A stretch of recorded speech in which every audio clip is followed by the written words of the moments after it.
my first review somehow I accidentally deleted, so let's try this again. The Return of Godzillathon continues with Ebirah, Horror of the Deep, a film which began life as a King Kong movie and was switched to Godzilla, and you could tell they just did the bare minimal because there are King Kong traits in this film. Electricity is what wakes Godzilla up, which, as we established in King Kong vs. Godzilla, electricity gives him power, and it's been a weakness to Godzilla up to this point, and Godzilla has a scene where he takes a fixation with a island girl from Infant Island. The basic plot has to do with a brother who doesn't believe his brother who was lost in a shipwreck is dead. He's trying to get the authorities to help. They're not. He tries to get a boat and goes to a 3-day dance contest where the winner gets a boat. Unfortunately, it's 3 days in, so he can't enter. He meets these two other guys who decide to take him to a marina. They go on and check out a yacht, which Akira Takarada character's on, who has a gun. And he basically, threatens them, but then he's like, you know what, you can stay the night. So we see something's off with this guy right off the bat. They wake up, the boat's sailing, and the gun was just a toy that the main character destroyed. And we find out through some radio news that not only did this boat belong to a Hollywood producer, but that Akira Takarada may very well be a bank robber, which he turns out to be later.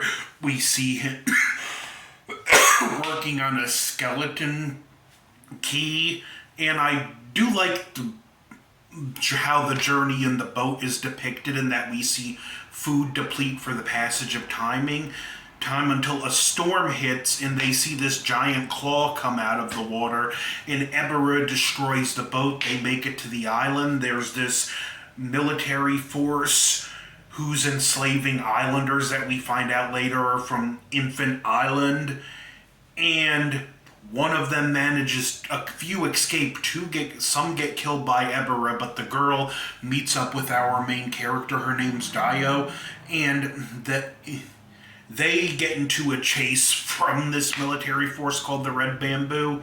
They take shelter in a cave that has a sleeping Godzilla in it.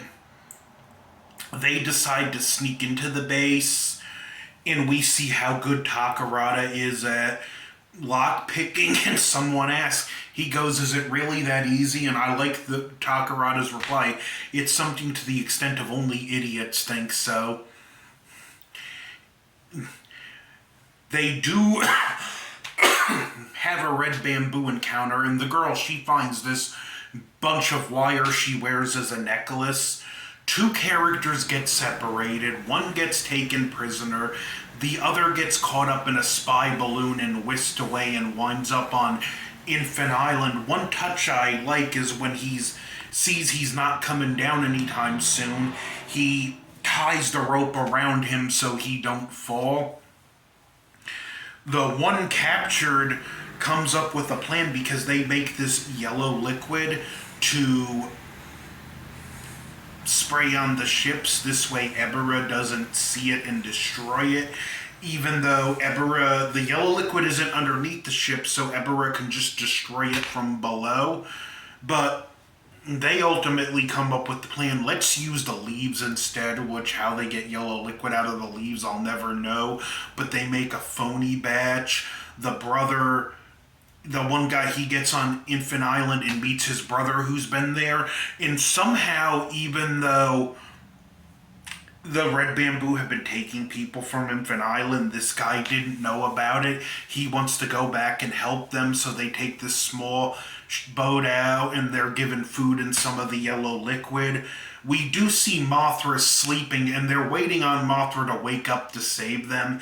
And it's this gorgeous matte painting that was sadly probably destroyed after filming. Our remaining cast on the island, who were really being hunted by the Red Bamboo, now decide, let's wake Godzilla up. So they use this machete they found, tie it to the wire, and attach the wire to Godzilla. A storm does come as our main character and his brother are getting back to this island, and the lightning strikes. It wakes Godzilla up, and that's what saves the brothers from getting killed by Ebirah. They kind of engage in a game of batting a rock back and forth like it's a ball for a few minutes before they go into the water and have a brief fight. The storm ends, and now the Red Bamboo know they have to contend with Godzilla. We have another strange, just out-of-character scene where Godzilla sees the girl and he develops a strange fixation with her, very much like Kong would.